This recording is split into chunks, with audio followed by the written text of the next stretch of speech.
Break के बाद एक बार फिर से आप सभी का स्वागत है योग और स्वास्थ्य पर आधारित हमारे इस बेहद खास कार्यक्रम स्वास्थ्य विचार में। दर्शकों, ये कार्यक्रम एक ऐसा कार्यक्रम है जिसमें रोजाना आपके लिए हम लेकर आते हैं कुछ बेहतर नुस्खे, कुछ ऐसे उपचार जो आपके दैनिक जीवन में आपके दैनिक जीवन का हिस्सा बन सके। और ये इसलिए भी जरूरी है क्योंकि अक्सर जब भी कोई छोटी मोटी परेशानियां होती हैं, कोई तकलीफ होती है, कोई हल्की पीड़ा होती है, तो हम बाजार से कोई ना कोई ऐसी दवाई या ऐसी चीजें ले आते हैं जो हमें ठीक करे। लेकिन आप शायद ये जानते नहीं है कि वह प्रयोग की गई दवाई उस समय उस पीड़ा को तो दबा देगी परंतु रोग को ठीक नहीं कर सकती, बल्कि अगर पीड़ा दब जाती है या पीड़ा शांत हो जाती है उस समय, तो ऐसा नहीं है कि वो ठीक हो गई, आगे आने वाले समय में वही समस्या एक बड़े रोग का रूप भी ले सकती है। तो ऐसे में आपको जो भी परेशानी है उसको जड़ से आपको समाप्त करना है, इसके बारे में आपको सोचना है और विचार करना है। और इसलिए प्रकृति को आप अपने साथ इन्वॉल्व जरूर रखें, प्रकृति के साथ जुड़े और प्रकृति के द्वारा दिए गए जड़ी बूटियों के माध्यम से आप अपना उपचार भी करें।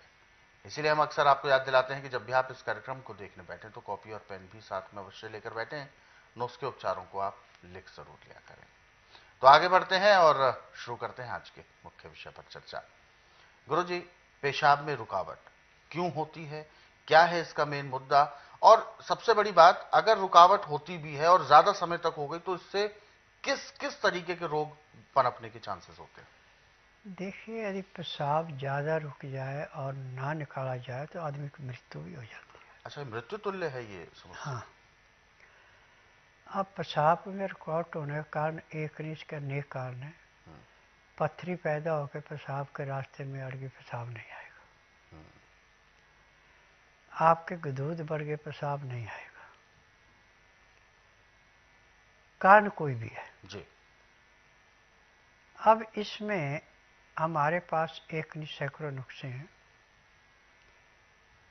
सबसे पहला नुस्खा यह है कि मौसम के अनुसार, ऐसे तो खैर गाजर 12 महीने मिलती है, यदि गाजर का रस निकाल के आप एक गिलास पीने में 15 मिनट लगा देते हैं तो उसके बाद चाहे गदूद का पेशाब रुका है, चाहे पथरी का कैसा भी पेशाब खुल के आना शुरू हो जाता है। दूसरा कारण है कि आपके पास गाजर नहीं है, उसका जूस निकाल सकते, तो सिंधा नमक पीस करके आप सुंडी के ऊपर डाल दें और ठंडा पानी या बर्फ का पानी लें या मटके का पानी लें, रुई भिगोएं उसमें और एक एक बूंद लिटा करके सुंडी पे डालते जाएं। 10 मिनट में पेशाब खुल के आ जाएगा। और कलमी सोरा एक केमिकल है किस्म का, पंसारी के पास मिलेगा ये आपको। जितना चने का दाना होता है इतना कलमी सोरा ले करके एक गिलास गुनगुने पानी में डाल के घोल के उसको पिए, पेशाब खुल के आ जाएगा। और पीपल के पत्ते चौड़े हैं तो 11 लें, छोटे हैं तो 31 लें। नीम के पत्ते आप 20 ग्राम लें। 5 दाने काली मिर्च, पत्तों को धो के मिट्टी ना हो उन पे, पीस के चटनी बनाएं। 5 दाने काली मिर्च पीस के उसमें मिला दें। अब इसको मिट्टी के बर्तन में इतना बारना कि 4 गिलास के अंदर के 1 गिलास पानी बचे, फिर नीचे उतार लें। जब इसका टेम्परेचर 15 से 18 डिग्री रह जाए तो इसको पीने को देना है। अब 1 गिलास पीने में आधा घंटा लगा था, पीते पीते उसका पेशाब उतरना शुरू हो जाएगा, पेशाब खुल के आएगा। और यदि आपके पास अंगूर की बेल है तो अंगूर के पत्ते कम से कम 250 ग्राम लें और 1 लीटर पानी में इतना उबालें कि आधा लीटर पानी रह जाए। अब उस पानी को छान करके जब उसका टेम्परेचर 15 से 18 डिग्री रह जाए तो उसको पीने में एक गिलास को कम से कम आप 20 से 25 मिनट का टाइम लगाएं, आपको पेशाब खुल के आ जाएगा। फिर उसके 1 घंटे बाद दोबारा वैसे ही जो बचा हुआ है उसको पिए और तेजी से पेशाब आएगा। ऐसे हफ्ता 10 दिन पीने के बाद आपका जो पेशाब की रुकावट है बिल्कुल बंद होगी। ये इसके पीछे कारण होता है। बिल्कुल। आपने गुरुजी अभी एक बात बताई थी पथरी को लेकर कि पथरी के जो कण होते हैं वो जब फंस जाते हैं तो उससे पेशाब रुक जाती है, परंतु आपने एक बार और भी ये कहा था कि जो पथरी शरीर के अंदर होती है वो गल कर बाहर आ जाती है आयुर्वेदिक औषधियों से जो दिए जाते हैं। जब वह गल के बाहर आना होता है तो वो मल के रास्ते ही आती है जो दिमाग की होती है। अच्छा। वो तो टट्टी के रास्ते आती है और जो पेशाब के अंदर होती है वो पेशाब के द्वारा आती, परंतु वो जैसे पत्थर को पीस करके उसका बजरपुर बनाते हैं ऐसे छोटे छोटे कान होकर निकलते हैं। तो क्योंकि मैं इसीलिए मेरा ये प्रश्न था कि अगर वो चीजें फंस जाती हैं अगर नलियों में तो तकलीफ बहुत होती होगी। इनसे नहीं फंसती। अच्छा। पेशाब करती दफा थोड़ी सी महसूस होती है, परंतु निकलने के बाद जब बर्तन में करते हैं और थोड़ी देर रहने देते हैं तो नीचे वो बैठती है बर्तन के। अच्छा। तो आप देख सकते कि यह तो ऐसे कितने रोगी ठीक हुए होंगे अब तक आपके द्वारा? लाखों में तादाद है। अच्छा। हजारों में या सैकड़ों में नहीं, लाखों में। तो ऐसे बहुत सारे रोगी आपको याद होंगे जो भयंकर, जिन्हें सभी ने मना कर दिया होगा और फिर वह ठीक हुए होंगे। जो पांडु के रोग है इसको सारे मना करते हैं। अच्छा। किडनी के रोगों को भी सारे मना करते हैं, किडनी बदलो, ये करो वो करो।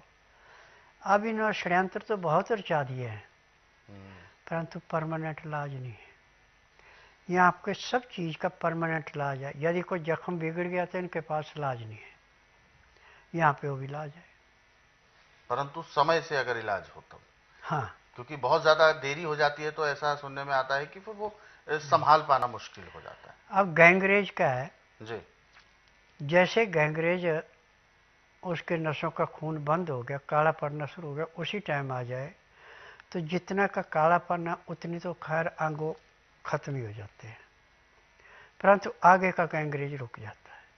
आगे का रुक जाता है, यानी संभावनाएं हैं कि ये संभावना नहीं, परमानेंट है। बिल्कुल बिल्कुल। मेरे पास गैंग्रेज के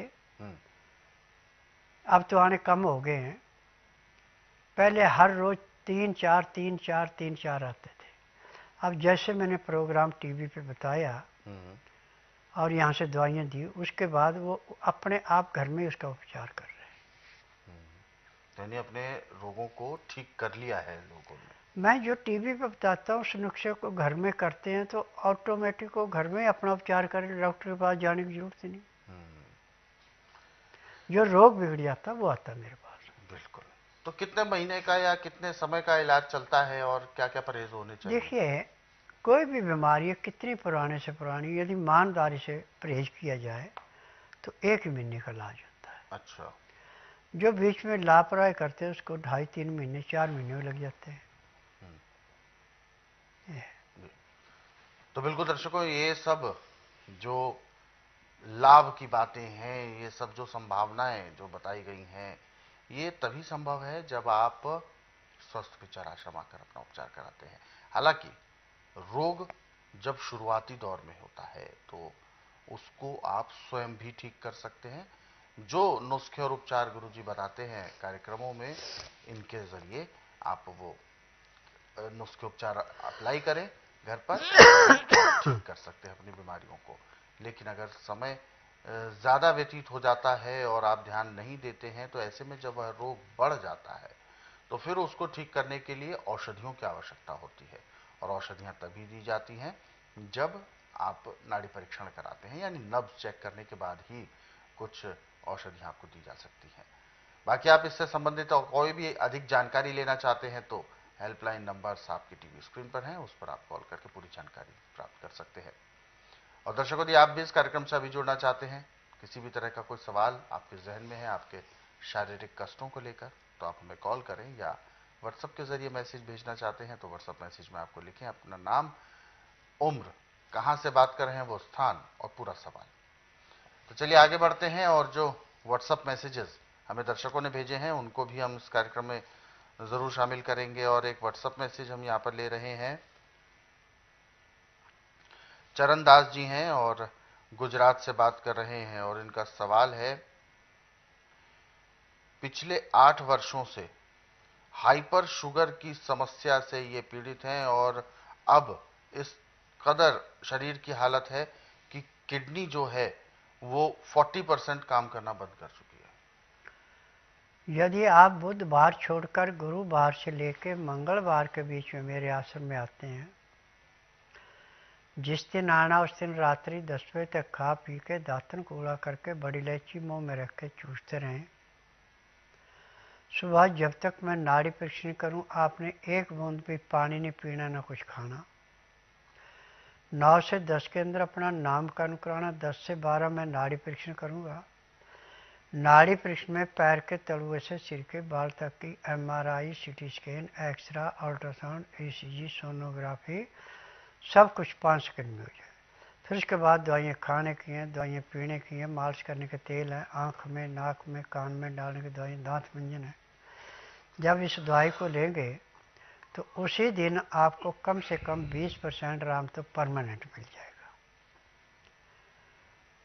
और 15 दिन की दवाई का वजन होगा 15 किलो से लेकर 20 किलो के बीच का, और नाड़ी परीक्षण के बाद पता लगेगा कौन सी दवाई देनी, कौन सी नहीं देनी। 15 दिन में आपको 50 से 60% आराम मिल जाएगा, और महीने 1.5 महीने में आपकी किडनी पूरा काम करेगी, शुगर आपकी नॉर्मल आ जाएगी, और जो भी शरीर के रोग समाप्त हो गए, दवाइयाँ बंद हो जाएंगी। मेरे आश्रम की दवाई सारी उन्हें खानी पड़ती, केवल उतने दिन खानी जितने दिन रोग समाप्त हो गए, दवाइयाँ बंद होगी। मुझे 10,000 जड़ी बूटियों की पहचान है जिनसे मैं दवाइयाँ बनाता हूँ। मेरी अपनी फार्मेसी दवाइयाँ बनाने की, दवाइयाँ रजिस्टर्ड है, पेटेंट है, इनका साइड इफेक्ट कोई नहीं है, और जिसका संसार में कहीं इलाज नहीं उसका इलाज मेरे पास है। तो बिल्कुल आपकी जो समस्या है ये बिल्कुल ठीक होंगी, और इसके लिए आपको स्वस्थ विचार आश्रम आने के लिए गुरुजी ने सलाह दी है।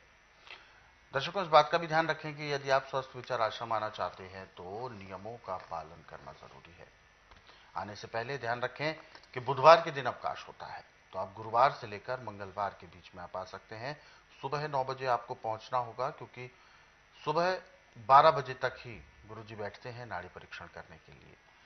केवल 2 घंटे के लिए बैठते हैं, तो इसीलिए आप ध्यान रखें कि समय से आएंगे तो बिल्कुल नाड़ी परीक्षण किया जाएगा, लेकिन खाली पेट आना है।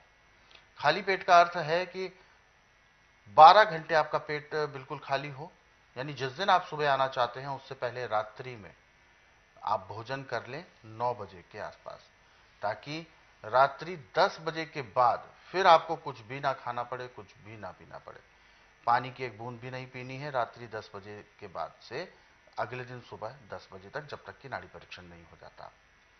बाकी इससे संबंधित और भी कोई अधिक जानकारी लेना चाहते हैं तो संस्थान के दिए गए नंबरों पर आप कॉल कर सकते हैं। नंबर आपकी टीवी स्क्रीन पर है।